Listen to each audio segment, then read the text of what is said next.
আসসালামু আলাইকুম প্রিয় বন্ধুগণ, আপনারা নিশ্চয়ই জানেন সম্প্রতি ভারত ও পাকিস্তানের মধ্যে এক ভয়াবহ যুদ্ধ সংগঠিত হয়েছে।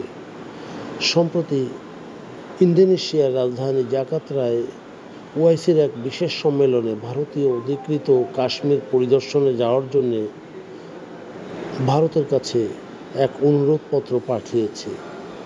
তবে বলতে গেলে ওআইসির সম্মতি হয়েছে, কারণ এই অজর অথর্ব এই মুসলিম সংগঠনটি পৃথিবীতে টিকে আছে বলে আসলে মনে হয় না।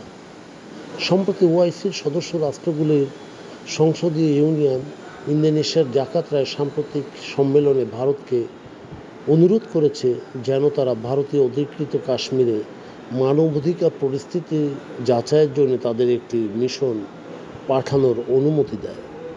এই সপ্তাহের শুরুতেই সম্মেলনে একটি প্রস্তাবের মাধ্যমে শেষ হয়েছে, যেখানে জম্মু ও কাশ্মীরের জন্য ওআইসি কর্তৃক বিশেষ প্রতিনিধি এবং ফ্যাক্ট ফাইন্ডিং মিশনকে নিরপেক্ষ পক্ষপাতহীন মূল্যায়নের জন্য অঞ্চলটিতে পরিদর্শনের জন্য অনুমতি দেওয়ার আহ্বান জানানো হয়েছে।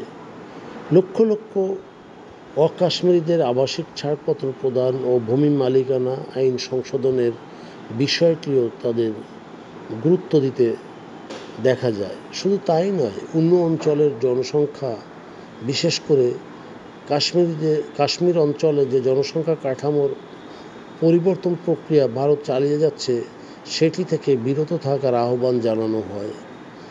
বেসামরিক নাগরিকদের উপর গোলাবারুদ, শটগান ব্যবহার থেকে বিরত থাকার আহ্বান জানিয়েছে।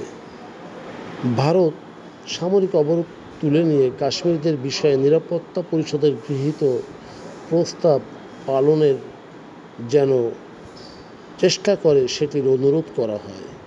জাকার্তার সম্মেলনে ভারত পাকিস্তানের মধ্যে যুদ্ধবিরতির প্রশংসা করা হয়।